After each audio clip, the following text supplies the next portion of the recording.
My name is Major Camilla Rhodes, 38 years old. I'm a military intelligence officer with the Defense Intelligence Agency DIA. Call sign, Keystone. Most of my work happens behind closed doors, beneath classified folders, between languages most people don't even realize hold danger. My father says I push paper. Maybe that's why at the signing of a multi-billion-dollar Pacific Security Accord, he introduced me loud enough for everyone to hear. This is my daughter, just a junior aide. She's here to translate if the pens run out of ink. I didn't flinch. I've learned how to stay steady. I nodded, smiled. My job wasn't to make him proud. My job was to listen to everything. It was supposed to be a straightforward event, two nations finalizing a years-long deal.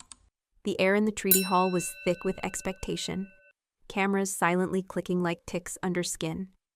My father, Colonel Daniel Rhodes, stood beside Colonel Miles, the U.S. signatory, beaming with pride as he handed over a pen, his personal gift engraved with the word legacy. But as Miles uncapped it, a sound clicked. It wasn't loud. No one else noticed, but I did. A slight shift in airflow, a change in how the metal settled. It wasn't just a pen. I dropped my folder on purpose. As I knelt, I whispered in Spanish, my voice a razor through velvet, no fear me. El bolígrafo es un arma. Colonel Miles froze. His gaze flicked to me. I didn't blink. Keystone, he murmured. Then he did something few have the courage to do. He put the pen down. The room hesitated. Everyone smiled, thinking it was part of the ceremony. And then, chaos. Through the service doors burst my husband's SEAL unit, Lieutenant Derek Hale, in full tactical gear. They surrounded the table, moved with surgical silence. One of them opened the pen. Inside, nestled inside the ink chamber, was a micro-explosive wired to detonate on contact with a signature, just enough to take out Miles and whoever was closest. My father's face turned gray.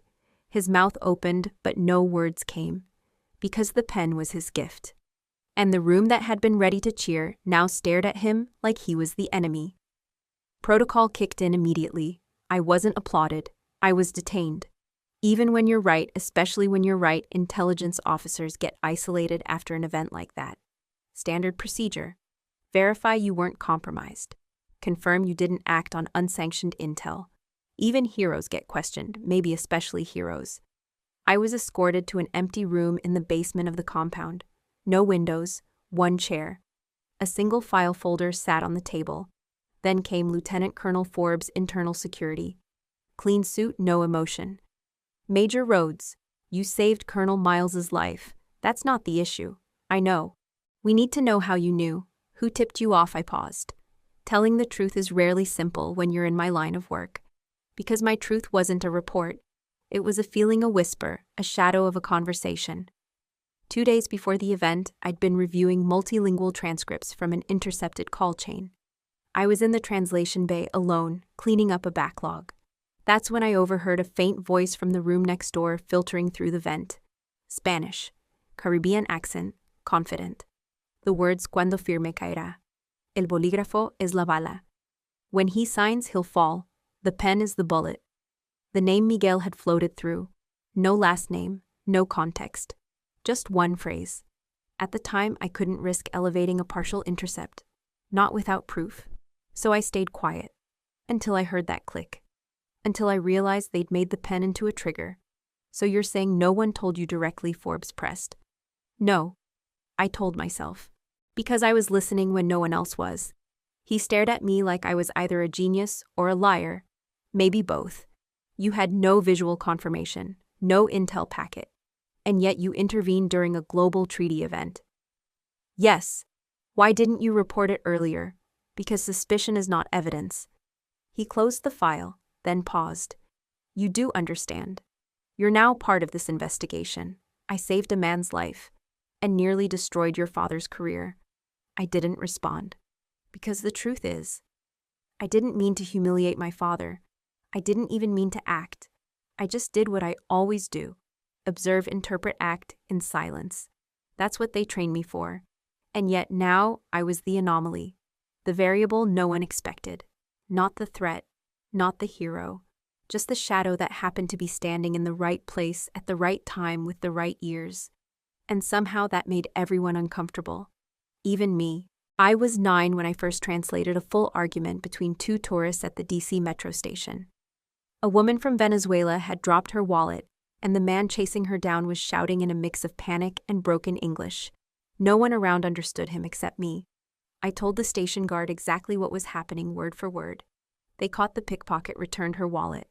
That day I felt something shift in my chest, like I had been handed a tool no one expected me to wield.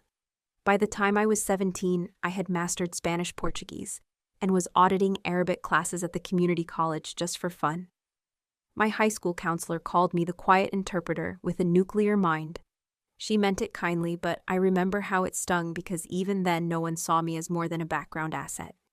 I joined the military not to carry a rifle, but to read the language behind the language. I didn't want noise. I wanted meaning. The day I walked into Fort Huachuca for intelligence training, a captain glanced at my height. My file then said, "Oh good, we always need female linguists." Soft voices get into rooms. I didn't say anything. I let them underestimate me. That was my first real weapon. I was deployed to Bogota at 25, barely through Phase 2 field certification. It was supposed to be a minor attachment sit-in on peace talks between border insurgents and allied defense contractors. But on the second day, I noticed something off. In one of the translator's printouts, someone had embedded a cipher in the spacing of the Spanish text, a pattern of dots that didn't match the syntax. It was so subtle, it looked like a printer issue. I stayed up all night cross-checking with a historical cipher book my uncle had mailed me when I was a teenager. The next morning, I handed my commanding officer a sheet of paper that read, "The convoy is marked. Road 47, midday. Remove air cover." It was a trap. They were planning to lure our team down a narrow canyon, hit them with RPGs, then blame it on a third-party militia. We rerouted. We survived. And for the first time, I was no longer just the quiet interpreter. They called me Keystone after that, because in any structure, the keystone is the one stone that holds everything together. Pull it out and the bridge collapses. I wore the name like armor. I climbed ranks, gathered ribbons I didn't display, and moved in and out of operations without anyone remembering my face, but always remembering what I prevented. Each time it was language that saved lives, not weapons. Context, accent. The way a man said friend instead of ally. Tiny things. And yet, to my father, I was always just the girl with good ears. Even after Bogota, even after Dakar, even after I decrypted a whispered slur over radio chatter that stopped a drone strike from hitting civilians during a wedding. He never asked what I did. He never called me Keystone. He once introduced me to a colleague at a banquet and said, "This is my daughter Camilla. She does something with languages." No pride, no contempt, just distance. Maybe it was because he couldn't control what I knew, or because I worked in shadows while he operated in full view, or maybe I reminded him of the parts of himself he'd buried after Afghanistan, his mistakes, his silence, his own failures to see danger until it bled. Still, I never confronted him. Not when he brushed past me at events, not when he introduced my younger brother's ROTC award like it was a Bronze Star, and not when he walked past me the morning of the treaty event and said, "Stay close, Camilla. If the minister forgets a word, maybe you can help him fake it." That wasn't just a jab. That was a reminder I was in his eyes, a convenient ornament, something decorative.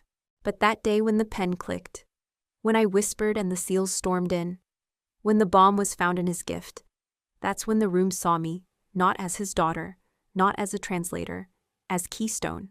And for the first time, so did he. They didn't cuff him. They didn't raise their voices. 2 military police officers in plain uniform walked into the hallway where my father stood still, pale from the revelation of the microbomb. One of them showed a badge. The other simply said, "We need to ask you a few questions, sir." He looked at the pen again, now sealed in a clear evidence bag labeled Exhibit A. Then he turned to me. His eyes weren't angry, just confused, searching, as if trying to rewind the last 5 minutes and find another explanation, something that didn't involve me. He didn't argue. He didn't ask for a lawyer. He didn't even glance at the generals watching through the glass panel beside the security checkpoint. He just asked me one thing. Did you know? His voice was quiet, level, but I could hear the weight in it.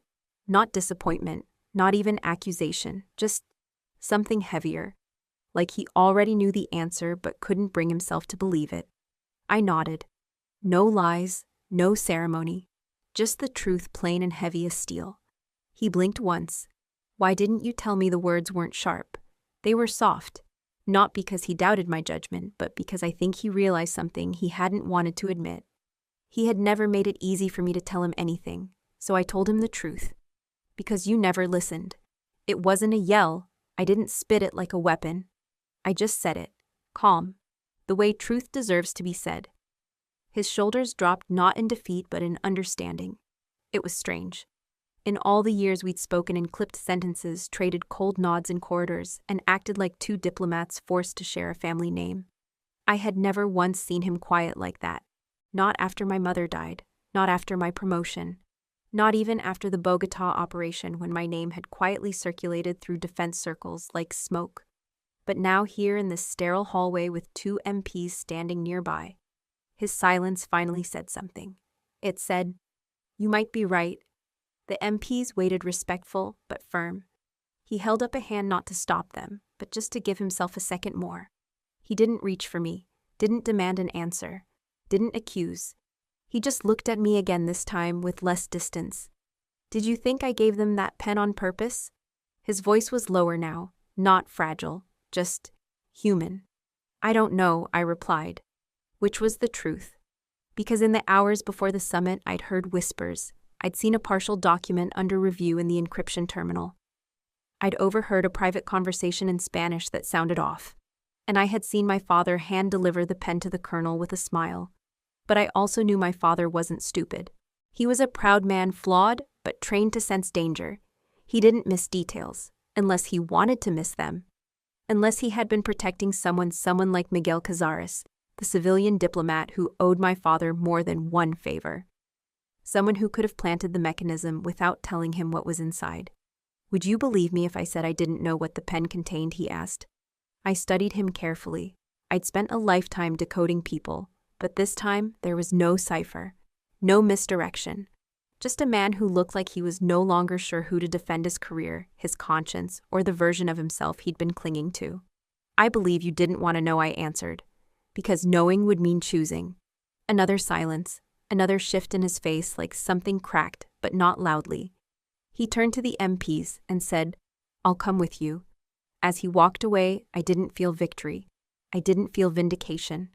I felt still, like I had finally said something I'd waited 2 decades to say, and now I didn't know what to do with the quiet that followed. Later, when I was called in for a follow-up debrief, the investigator asked, "Do you think your father was complicit?" I looked at the file, then out the window. "No," I said, "but I think he ignored a warning sign because it came from me." They didn't write that down, but I knew it was the most honest line spoken in that entire building. When I was little, my father's uniform was magic. It smelled like starch and discipline. It gleamed with metals I couldn't name but admired with childish awe. The sharp lines of his jacket felt like armor, and I believed with all my heart that nothing bad could happen when he stood beside me. He taught me to salute before I learned to multiply. He showed me how to stand tall when singing the anthem, how to tuck my chin slightly when facing the flag. He wasn't soft, not the way other dads were, but he was steady. And for a child like me, steady was enough to feel safe. We had our rituals. Saturday mornings, he'd wake me early and say, "Let's earn breakfast." That meant running 2 miles, then practicing kata drills in the backyard, while the sun cut sharp angles across the fence. I'd follow his movements like a shadow, eager to please, desperate for praise. When I bruised my elbow during a high block, he didn't coddle me. He nodded once and said, "You remembered to pivot your foot." That's good. That was love in his language. But love changes shape as you grow, or maybe it just becomes harder to read. When I turned 14, I told him I wanted to study languages, Spanish specifically.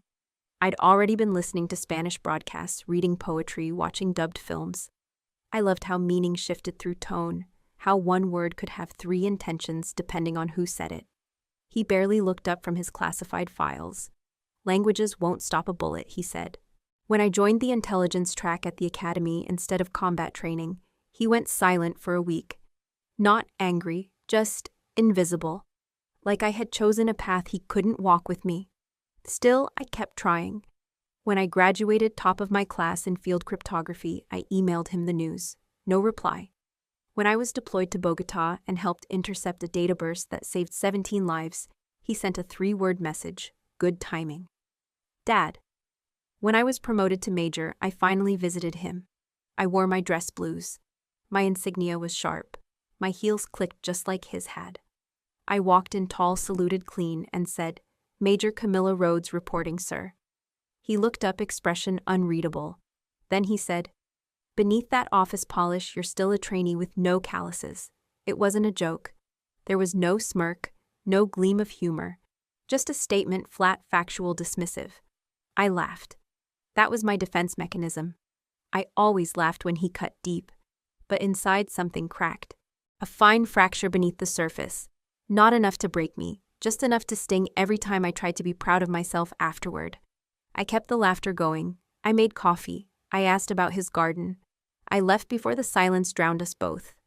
On the drive back to base, I looked at myself in the mirror and said out loud, "You are not small." Because sometimes that's what daughters of great men have to remind themselves, especially when those men never learned how to say, "I'm proud of you." Still, I never stopped hoping. I kept forwarding reports when I got commendations. I mailed him the front page when I received the Bronze Star. He never replied. I even invited him to the Pentagon luncheon, where I was recognized for operational excellence. He sent a courier with flowers. The card said, "Duty first." I don't know if he meant it as encouragement or apology. Maybe both, maybe neither. Over the years, I've watched other fathers lift their daughters into the spotlight. Mine always stood behind me, stone-faced, silent, arms crossed. Not in disapproval, but in calculated distance. As if my success was something fragile, temporary, or maybe not entirely earned. But that distance, it shaped me. It made me sharper, more exacting. It drove me to be the kind of officer who didn't just anticipate the enemy, but who also anticipated the people meant to be on her side. And in a strange way, it prepared me for that day at the treaty signing. Because when I looked at the pen, his pen, and felt the twist in my gut, I didn't hesitate. I didn't ask for permission. I didn't wait to be seen. I acted. Because if my father had taught me anything, it was that you don't wait for affirmation. You build your own certainty, even if the person you wanted to impress the most never looks back. And that's how I survived in his shadow, by learning not to shrink inside it. They gave us a room with no windows and 2 chairs bolted to the floor because apparently national embarrassment requires hardware. I sat across from my father, not General Rhodes, not the man with 3 stars on his shoulder and a 1,000-yard stare that could melt steel. Just my father. His jaw was locked tight. The muscle near his temple pulsed like it always did when he was holding something in. Then he spoke. "Miguel saved my life," he said. No preamble, no apology, just fact. Peru, 12 years ago, a roadside bomb took out our convoy. Miguel dragged me from the wreckage. I would have died if he hadn't pulled me clear of the second blast. I blinked. I hadn't known that. I thought I knew every scar he carried, every story etched into the corners of his eyes. But this one, he'd kept this one buried. He never asked for anything afterward. He continued. Disappeared into the jungle with a busted leg and a busted rifle. I tried to find him. DIA said he was ex-FARC. Then he was dead. That's what they told me. And yet I said softly, "He's not." My father's eyes stayed on mine. Apparently not. He ran a hand through his silver hair.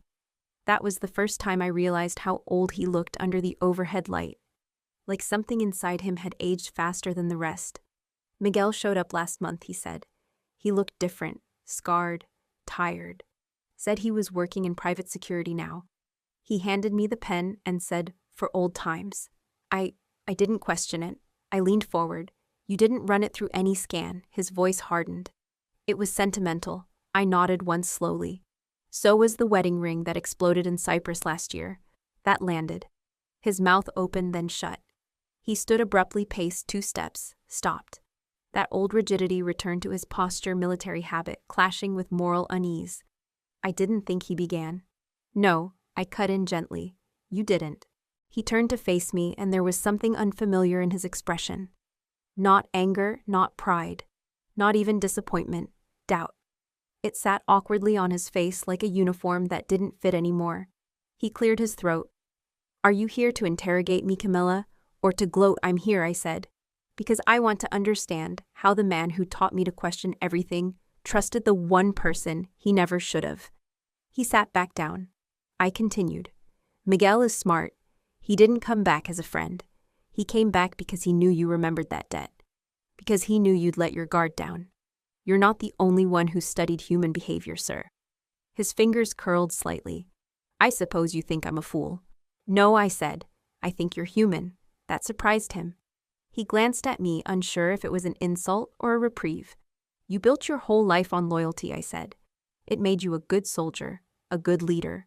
But blind loyalty is a liability in intelligence. You taught me that even if you didn't realize it. He looked at me like he was seeing me differently, maybe for the first time, not as a daughter, but as a peer. Then he asked, did you know about Miguel before today? I met his gaze evenly. Not everything, but enough. Why didn't you tell me? I paused. Because that question carried years behind it. Years of me trying to tell him things he didn't want to hear. Years of being met with silence or redirection or a short clipped, I'll handle it. So I told the truth. Because you've never listened to me. His mouth twitched almost like he wanted to argue, but he didn't. Instead, he just sat there, silent, still. The kind of stillness that isn't anger, but self-examination. That's when I saw it, the flicker. The faintest tremor of realization behind his eyes. Not regret, not yet, but a shift, the beginning of it. And I understood something then. Miguel may have planted the device. But the real danger, the real failure wasn't in the pen. It was in the assumption that only warriors see clearly, that only those who carry rifles understand threat, that analysts, linguists, aides like me were just background noise. My father was many things, but in that moment he was a man confronting the cost of his own blind spots. And I wasn't there to punish him. I was there to make sure he finally saw. The first headline I saw was on a defense blog. Translator Aide prevents bombing at treaty signing. The next one on a viral TikTok account read, who is the woman who whispered in Spanish and saved a colonel's life? And then came the one that stung the most. Just lucky questions surround Aide's role in pen bomb foil. By the time I was released from internal isolation and cleared of any procedural wrongdoing, my name Camilla Rhodes was trending in small corners of the internet, but not as a major. Not as an intelligence officer with 12 years of decorated service under the Defense Intelligence Agency. No. To the public, I was still the junior aide who whispered something in Spanish. No call sign, no background, no context. Just a woman who'd happened to be there. The Pentagon made no official statement understandable given the classified nature of what almost happened. But silence breeds speculation.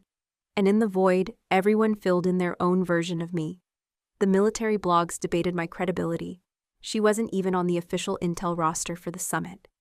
Why would a translator have access to high-level signals? Is this just PR cleanup for a failed security sweep?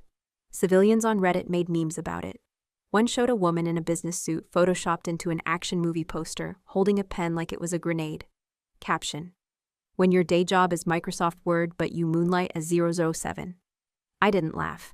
Then came the backlash I should have seen coming, but somehow still felt like a punch. A female analyst stops a bombing with one whisper. Sounds like feminist fan fiction, bilingual and brave. Either she's fake or secretly CIA. Bet she got a medal and a book deal already. I didn't. Not even a commendation. Not that I expected one. Because the real work, the kind that matters, doesn't get medals. It doesn't get trending hashtags or viral videos or celebratory parades.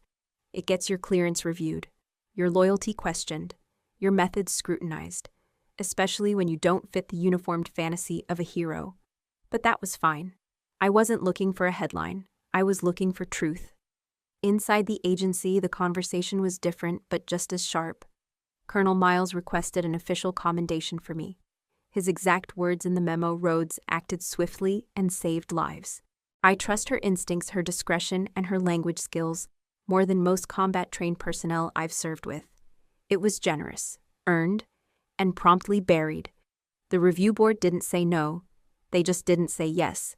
My CO said it was under review. That's code for let's wait until the noise dies down. But noise has a way of echoing even in soundproof rooms.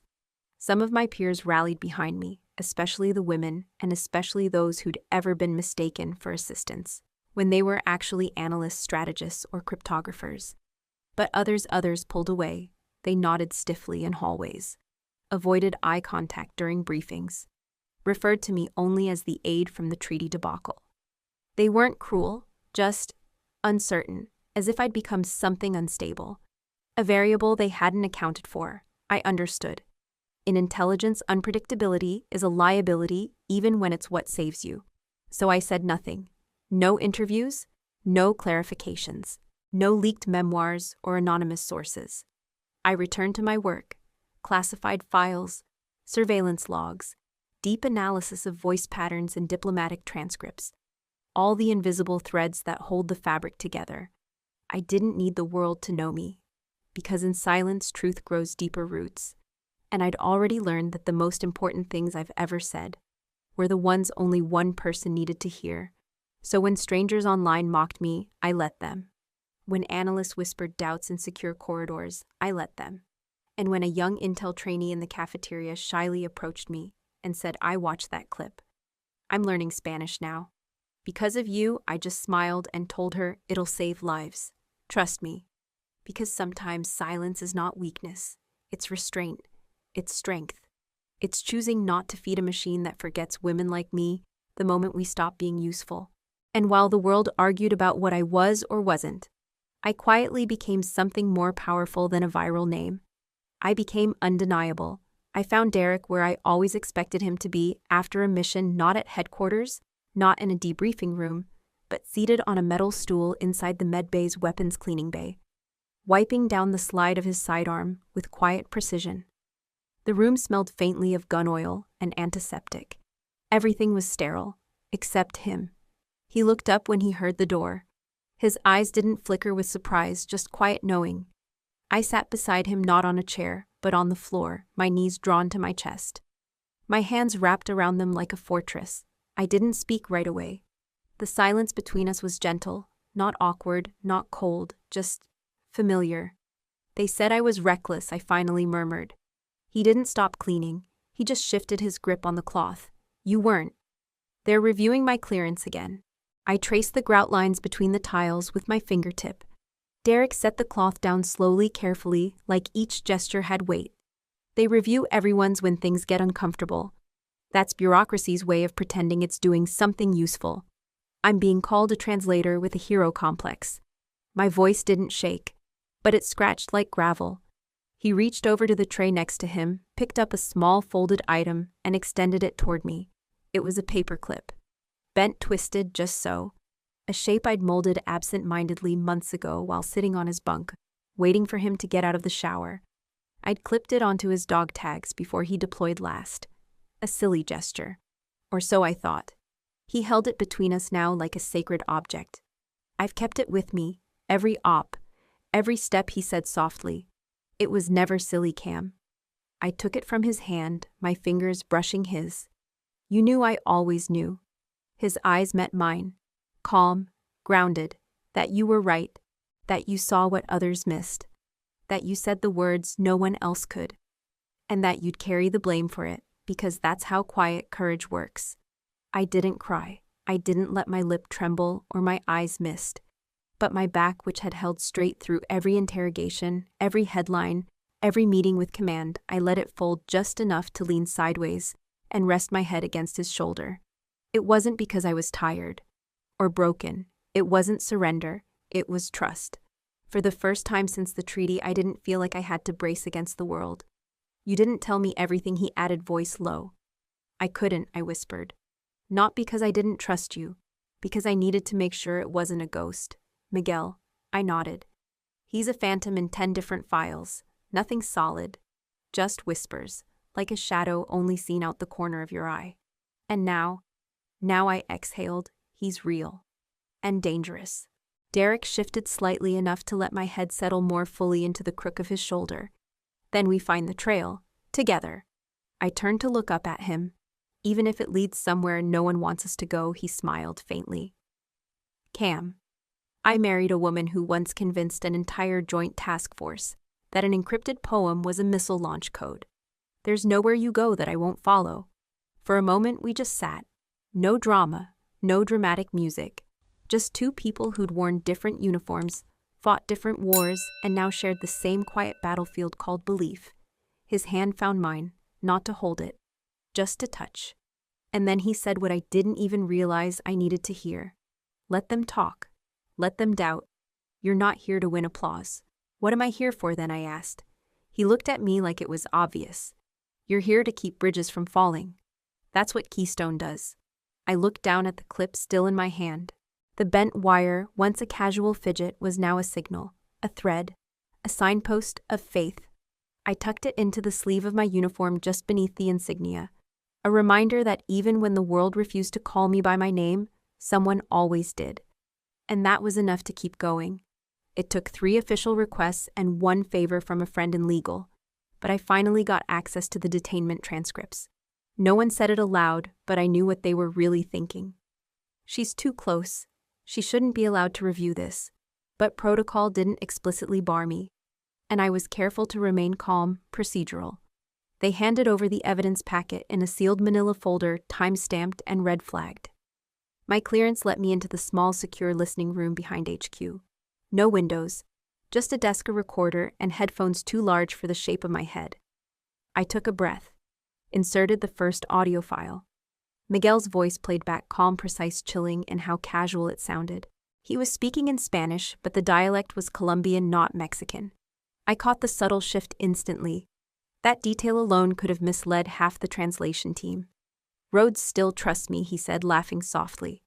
The old soldier sees the world in lines of honor, but honor makes you blind. I paused the recording. My fingers trembled. I rewound 5 seconds. Hit play again. Rhodes still trusts me. The old soldier sees the world in lines of honor, but honor makes you blind. He was talking about my father. And not just that, he was talking about him like a pawn, not a partner, not a co-conspirator. I leaned back, my mind spinning in too many directions at once. This wasn't some rogue gift passed along out of camaraderie. Miguel had known exactly how my father would receive the pen. He'd used the one thing no security scanner could detect: trust. I thought of my father's face after the incident, how it crumpled not with rage, but with something much harder to watch: realization. And now I understood why. He wasn't the architect of the near assassination. He was a liability in someone else's design. That should have comforted me. It didn't. Because weakness isn't always malicious. Sometimes it's just as dangerous. I clicked into the second file. This time it was Miguel being questioned by intelligence. Most of it was redacted. The rest was noise, stonewalling, cryptic remarks, a man who knew which parts of silence were his best weapon. But buried in minute 27, I heard it. They don't vet family attachments the way they should. The daughter's too clever, too careful. But the father, he still thinks loyalty is something owed. That did it. I sat frozen for a full minute, then shut off the playback. I stared at the wall, not the kind of stare that sees anything, just the kind that tries to keep from breaking open. I'd spent months telling myself my father didn't trust me because I wasn't a real soldier, because I was the daughter who read threats and patterns not in gunfire. But it wasn't me he misunderstood. It was himself. He thought the world still operated in black and white honor. He believed that Miguel's past heroism, the rescue in Peru, the scars from that burning Jeep, had bought him permanent loyalty. But loyalty isn't a currency you save in the bank. It expires. Or worse, it gets used against you. And for all his stripes, all his campaigns, my father had no idea how to see a friend turning into a threat. I wanted to scream, to throw something, but I didn't. Instead, I wrote a note, just one line. You were betrayed because you believed in the better version of people. That's not weakness, but it needs a guardrail. I didn't send it. I folded it and placed it in the inner lining of my uniform pocket. Not for him, for me. Because no matter how much I wanted to forgive him outright, I had to hold 2 truths at once: that he didn't know and that he let himself not know. That was the ache, not betrayal, but disappointment. Because if Miguel had fooled a man like my father, decorated, disciplined, respected, what hope did anyone else have? I walked out of the room quieter than when I entered, but not softer. No, something in me had steeled, hardened. I was no longer looking to clear my father's name. I was looking to understand how many bridges Miguel had crossed under the flag of brotherhood. Because Keystone doesn't just hold up the structure, it keeps the cracks from spreading. There's a rule in intel. When something doesn't add up, go back to the tape. People lie. Paper trails can be edited. But footage, especially when it's not supposed to matter, tends to tell the truth. I pulled access logs and security camera footage from the east wing of the command center. The system was clean. Almost too clean. The bomb had been planted during a window where all cameras facing the briefing hall showed signal interference. A convenient glitch. But the hallway cameras, the ones by the side access doors, still intact. Miguel didn't enter through the main gate. He didn't go through metal detectors. He bypassed 3 levels of security and appeared on camera near the restricted conference entrance at 0604 hours 2 minutes before the pen was placed. He used a VIP clearance badge, issued under my father's signature. I paused the frame. There it was, Miguel's hand reaching for the scanner. The badge glinting under the motion sensor light. The automated lock giving way like a trained guard dog obeying a familiar voice. I stared at the screen for a long time. My stomach churned. I opened the personnel badge logs. My father had approved one-off clearance for diplomatic observer, Miguel Alvarez.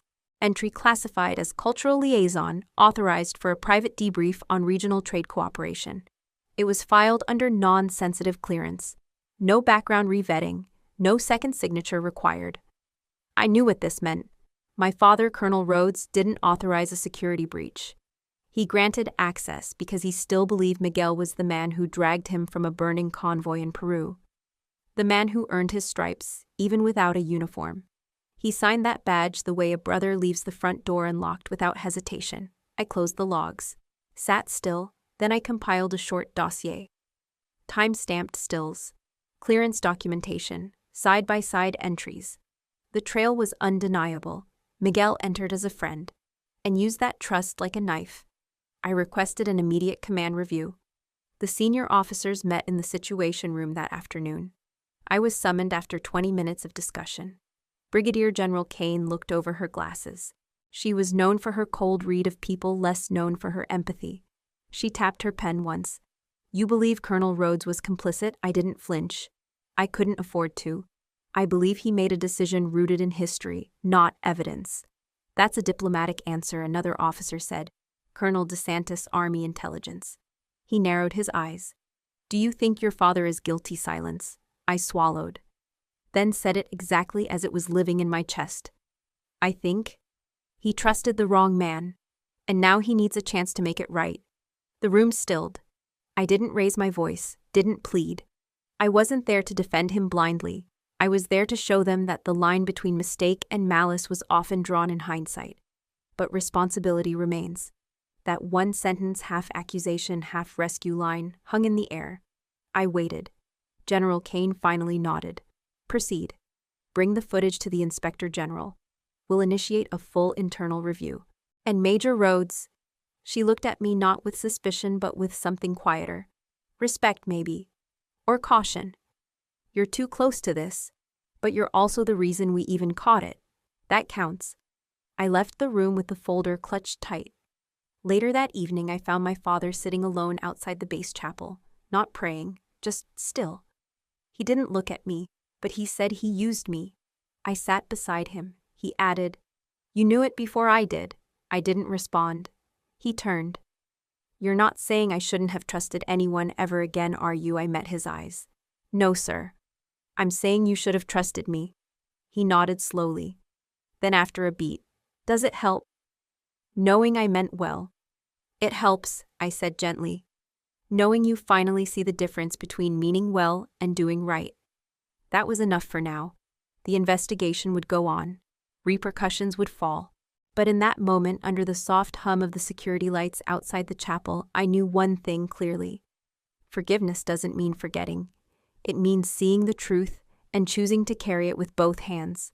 It was just after 2100 hours when I knocked on his office door. The base had quieted into its usual hum-low generators, distant footsteps, and the occasional click of typewriter keys from the night admin wing. But in his room, it was silence. He didn't say, Come in. He knew it was me. I stepped inside. My father was sitting on the edge of his bunk, already out of uniform, but not yet at ease. He was holding a worn letter in his hand, folded and refolded into a perfect square. I didn't ask what it was. It wasn't the time. He looked at me like he was seeing something both familiar and painfully distant.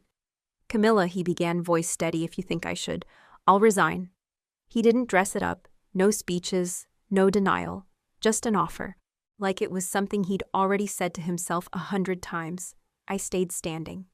He went on, "I understand the optics. I authorized access without re-verification. I ignored protocol. I failed the standard I drilled into every officer for 3 decades.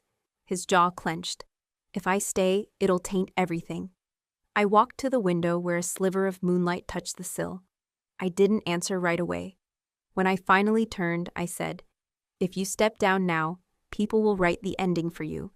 They'll say you turned a blind eye, or worse, that you were part of it." He looked away. I continued, "But if you stay, if you stand there and face it, face what it means to be wrong out loud, then no one else can own your story. You will." He didn't speak, but I saw something shift in his eyes. A slow cracking of the shield. He always wore the kind of shield made not of arrogance, but of old metals, and the weight of pride passed down like a uniform that never quite fit. "You really think I should stay?" he said finally. It wasn't a question. It was him checking if I meant it. Not as his daughter, but as a fellow officer. I nodded.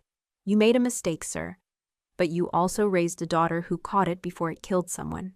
That means something." He gave a tired half laugh. "I used to think my legacy would be the campaigns I led. The ribbons, the plaques." I sat on the edge of the desk across from him. "Now it can be the truth you didn't run from." We sat there in silence for a moment. Then he whispered, "I wanted to believe in him. Miguel saved my life once. It's hard to imagine someone you owe everything to would turn and use that debt as leverage. I finished for him." He met my eyes. I should have known better. I shook my head gently. "Maybe. Or maybe you just believed too deeply in what he once was, and not in what he became." He pressed the folded letter to his knee. "I failed the standard, but I don't want to fail the reckoning." I breathed slowly. "Then don't." He walked to his small cabinet and poured 2 cups of black coffee from a metal thermos. No sugar, no cream. Just like he taught me when I was 16 and begged to come with him on early drills. He handed me a cup. We didn't toast, but he said, "You did good work, Camilla, not just with the case, with me." I didn't smile, but something in me warmed. Then I added quietly, "You know, if you ever want to tell your story, not the cleaned up one for official review, but the real version, I'll be the first to listen." He gave me a long look, then nodded. "I think I'd like that." We sat down side by side, coffee between our hands, like an old truce being re-signed. He didn't resign that night. He didn't try to hide behind his rank, or the flag, or the years of service he'd stacked like armor. Instead, he stayed. And for the first time in my life, I saw the man I once saluted, not as a distant figure in perfect formation, but as someone human enough to face himself and brave enough not to flinch. The hearing room was colder than I remembered it, not in temperature but in tone. Sterile quiet, stripped of ceremony. No salutes, no flags unfurled. Just a long elevated bench where 5 senior officers sat in partial shadow and rows of worn chairs facing them. I sat in the back. My name wasn't on the agenda that day. I wasn't giving testimony. I wasn't even required to attend. But I needed to be there, not as Major Camilla Rhodes' linguist and intelligence officer, as his daughter. My father walked into the chamber at 0900 sharp. Full dress uniform, silver eagle still pinned, though his step felt slower than usual, like every medal weighed double now. He didn't look at the audience. He didn't need to. His eyes went straight to the council. "Colonel Daniel Rhodes, the lead officer, began. You've requested to address this hearing prior to final deliberations. You may proceed." My father didn't clear his throat. He didn't shuffle notes. He simply stood, hands at his sides. "I'm here today not to defend my record," he said. "That record is written. You've read it." He let that hang for a moment before continuing. "I'm here to admit where I failed." Silence. "Absolute," he went on. "I authorized an individual, Miguel Aguado, onto a secure facility under my credentials. That alone was a breach of protocol." He inhaled, then added I did it not out of negligence, but out of trust. Years ago, Miguel saved my life during a mission in Peru. Since then, I considered him a friend, someone whose character I believed in without reevaluation. He paused. I was wrong. A murmur passed through a few rows in front. He didn't flinch. I failed to re-verify. I failed to question a gift. I let personal sentiment cloud my professional judgment. And because of that, an assassination attempt nearly succeeded right under my watch. He didn't look for reaction, didn't blink. I accept full responsibility for that lapse. I do not blame my staff, my unit, or my daughter, who in truth prevented this from becoming a national tragedy. My heart stopped. That was the first time he'd acknowledged it publicly. My part, my role. She acted where I hesitated. She listened when I assumed. And that difference may be what saved a man's life.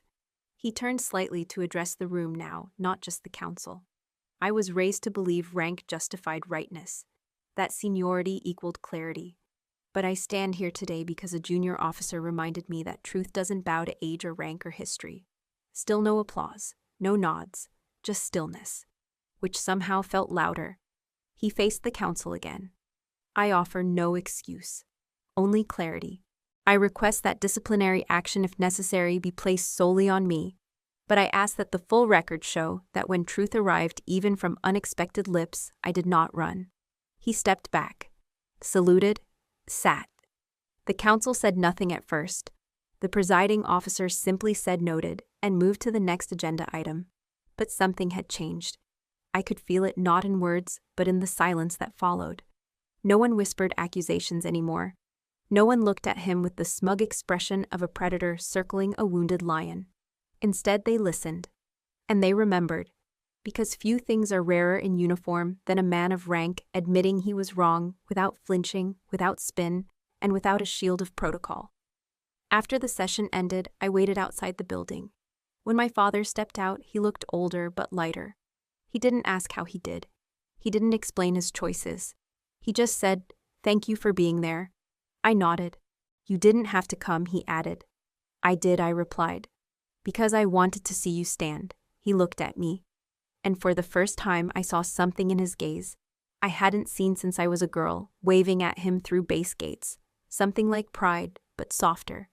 "You still think I can earn it back?" he asked. "Not all at once," I said, "but that was a start." We didn't hug, we didn't need to. Because sometimes redemption doesn't come with applause. It comes in the form of a daughter choosing just once more to believe in the man who raised her. They called me into the operations wing the day after the hearing.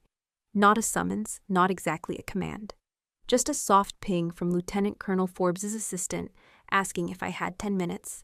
I didn't have 10. I had 20.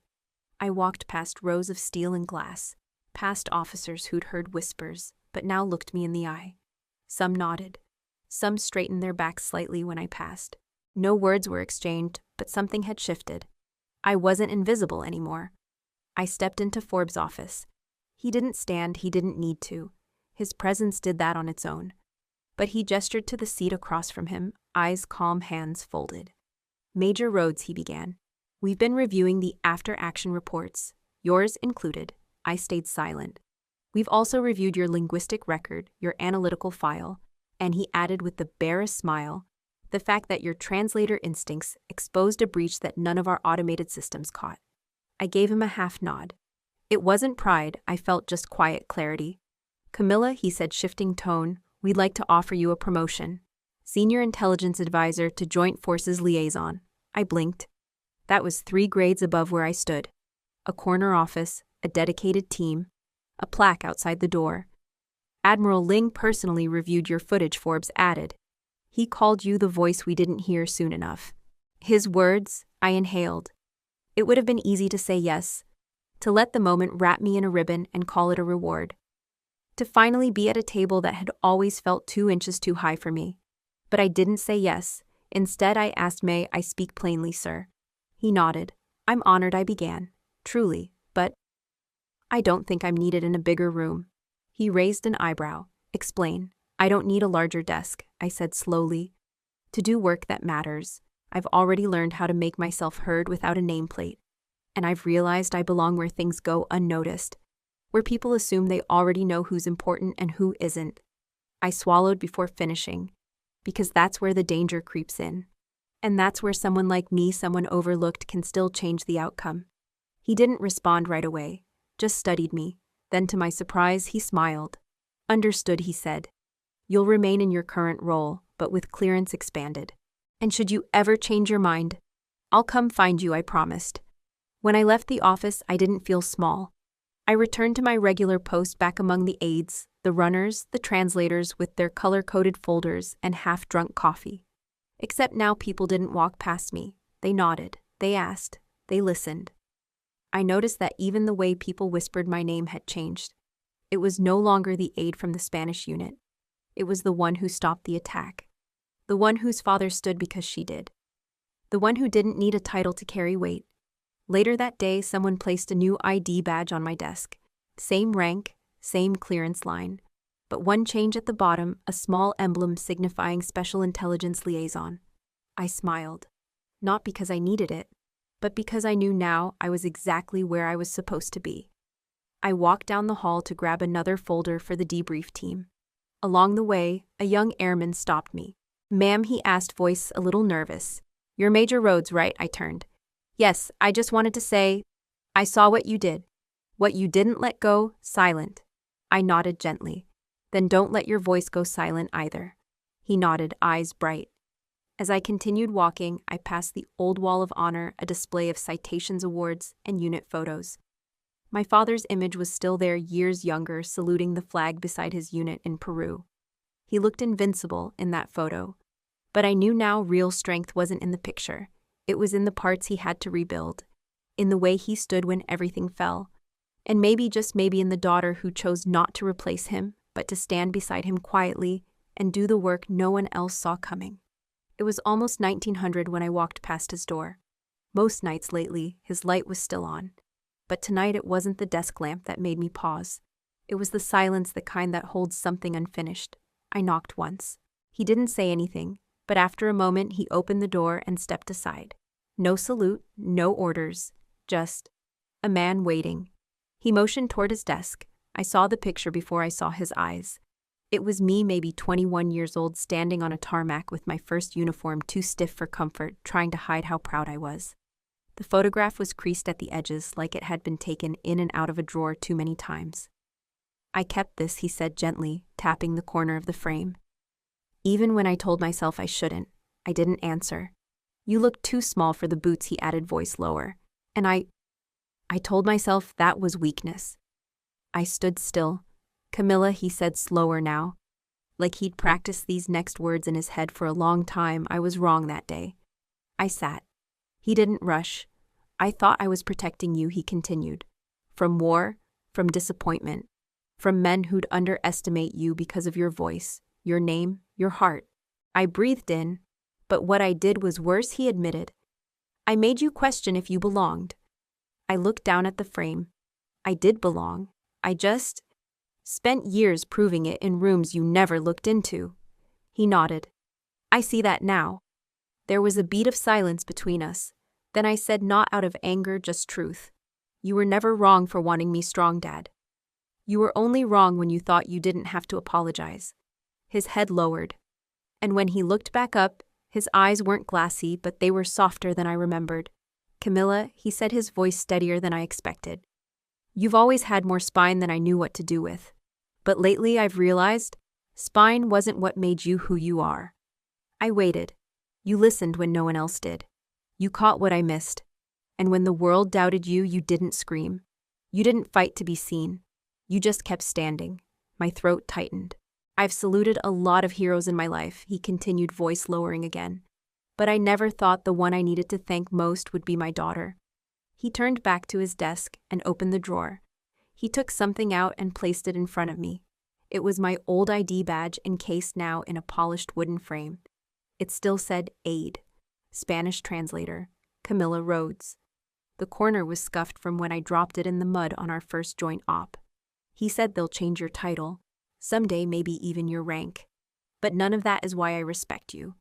Then he stepped around the desk. And before I could process it, he did something he had never done in my entire life. He reached out and touched my shoulder gently, like the weight wasn't just in the gesture, but in everything unspoken behind it. You held the line, he whispered. Not just for your country, but for me. And then he smiled, not the proud colonel, not the sharp-tongued mentor, just my father. My keystone, he said softly. Thank you for holding the world together while I almost let it fall apart.